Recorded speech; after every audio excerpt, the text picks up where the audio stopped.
Hello, I'm David Breeden. I'm the senior minister at First Unitarian Society of Minneapolis, where we are a humanist congregation, and this is Coffee and Wisdom. We take a humanist perspective on theological and philosophical questions. And one of the things I've been doing recently is looking at some of the many definitions of what humanism is. There's no Pope of humanism. It's about people thinking through what their moral and ethical components of their lives are and how to express that in a non theistic way. Humanist International says this: humanism is a democratic and ethical life stance which affirms human beings have the right and responsibility to give meaning and shape to their own lives. It stands for the building of a more humane society through an ethics based on human and other natural values in a spirit of reason and free inquiry through human capabilities. It is not theistic and it does not accept supernatural views of reality. And again, almost always, and almost all these definitions have a couple of elements that are in common. One, that is, human beings need to, deserve to have free will and then exercise that in a moral, ethical manner.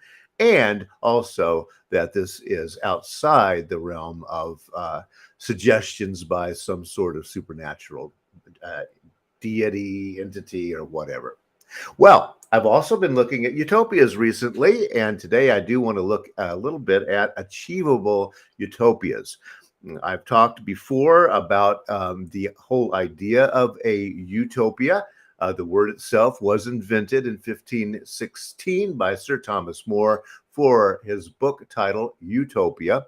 It's based on Greek, ou, which is not, and topos, place. And it also alludes to a similar sound in Latin, u, which means good.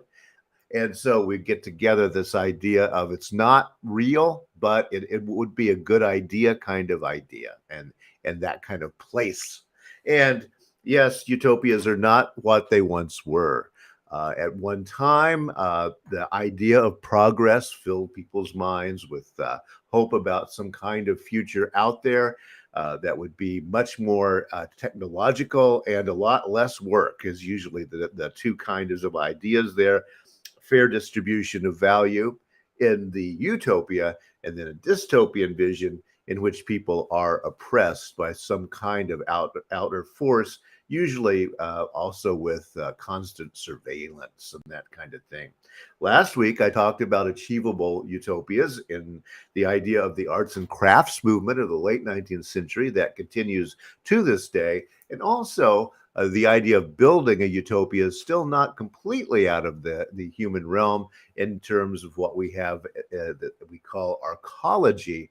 That's a portmanteau word of architecture and ecology put together.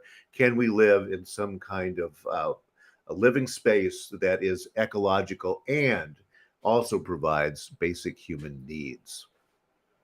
And what are we talking about when we talk about basic human needs? Well, we all know Abraham Maslow's hierarchy of needs, in which we start at the bottom of the pyramid, physiological, food, etc., then safety, then love and belonging, esteem, and self-actualization. So it starts at the bottom. We got to have food and water and very basic things, and then it works up from there to what Maslow saw then as a fully actualized human being. The question is, how many natural needs in that hierarchy can a society reasonably be expected to supply for its citizens? This is a constant question, and it's part of what utopias and envisioning of utopias always looks at, is where on this ladder of human needs, where do we stop? And utopias usually go all the way. That's part of the idea. But our conservative friends among us will say, wait a minute, aren't we creating a nanny state uh, in which we have a state, again, Big Brother style, watching over us? No, you can't smoke. No, you can't drink. No, you can't eat fatty foods. Where does it end is always the question. I want to consider today Rutger Bregman, born in 1988. He's a Dutch historian and author. A couple of books that are fairly well known. The one I want to talk about is Utopia for Realists. how we can build the ideal world. This book is available. There are lots of reviews of the book if you want to take a peek at it before you do buy it. And in it, he talks about three big ideas, including some other ideas, but universal basic income, open borders, and the 15-hour work week. And that's what Bregman sees anyway as achievable. And we'll see why. He writes this: the great milestones of civilization always have the whiff of utopia about them at first. According to renowned sociologist Albert Hirschman, utopias are generally, they're initially attacked on three grounds, and those will be, we know those very well. Futility, it's not even possible to do this. Danger, oh man, it's a slippery slope. And perversity, it will degenerate into dystopia. But Hirschman also wrote that almost as soon as a utopia becomes a reality, it also comes to be seen as utterly commonplace. We can certainly consider that in the early 20th century when people were out in the streets, 8 hours labor, 8 hours recreation, and 8 hours rest. That was the great dream for the working classes in the industrialized world. And could they achieve it? And the answer is yes, they did. The industrial workers of the world all will have work, all right, and wages will go up. And all we have to do is begin to cut back on the number of hours that people work in order to sustain those basics of living. And then suddenly this leisure time will be used for good purposes.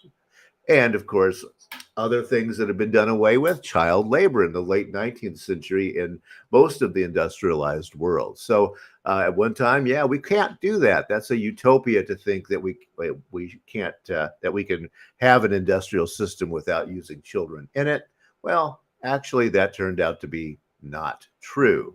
If you would like to hear a very good summation of his work, you can look up a TED Talk, Poverty Isn't a Lack of Character, It's a Lack of Cash by Rutger Bregman. That's on the TED stage, and very informative. It really gives you an idea of where he's going, ideas for a realistic approach to utopia.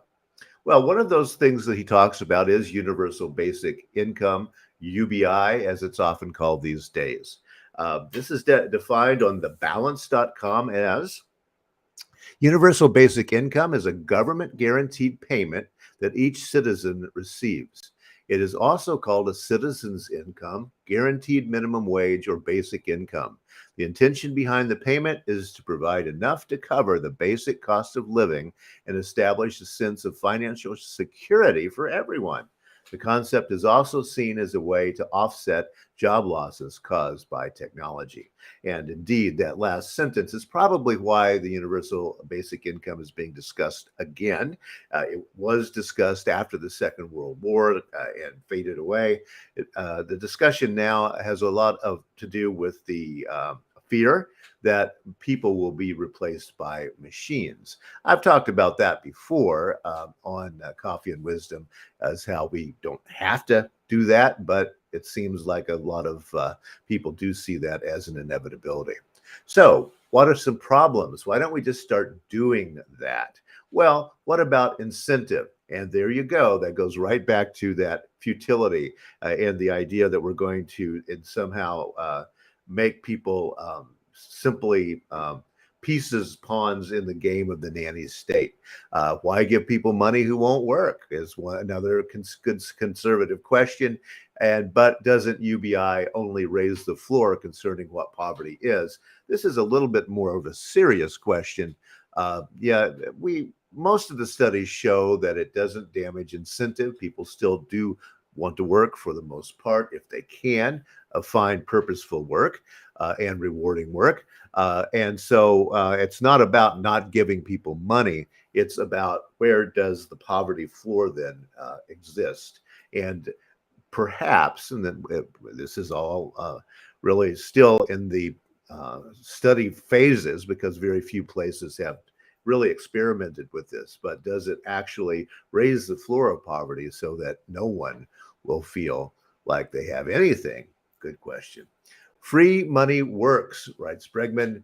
Already, research has correlated unconditional cash dispense with reductions in crime, child mortality, malnutrition, teenage pregnancy, and truancy, and with improved school performance, economic growth, and gender equality. So there's the utopian in us saying, wait a minute, actually, this improves the level of society by giving UBI. The big reason poor people are poor is because they don't have enough money, notes economist Charles Kinney, and it shouldn't come as a huge surprise that giving them money is a great way to reduce that problem. Just good old pragmatic utopianism. He goes on to say, giving away free housing, it turned was actually a windfall for the state budget.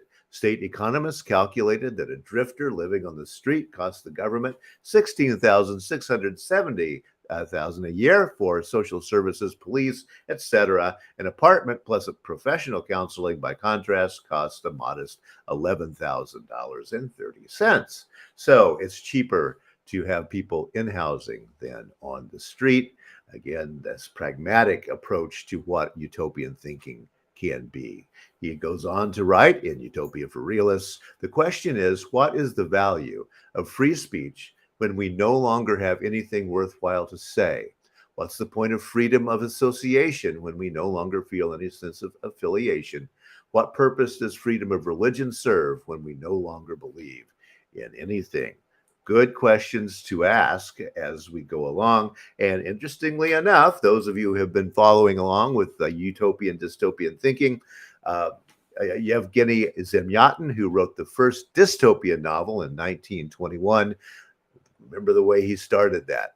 Those two in paradise, Adam and Eve, were given a choice: happiness without freedom or freedom without happiness. There was no third alternative. And again, this question does continue to come up over and over again. Zemyatin's question: what do we give up in order to have happiness? And probably he thought it had to be freedom, and vice versa. Thanks for listening today. On Thursday, I do want to look a little more about Utopia for pragmatic people and a 3-hour workday. How could that be? But yes, some people have actually been thinking just about that. I'll talk about that on Thursday. Thanks for listening.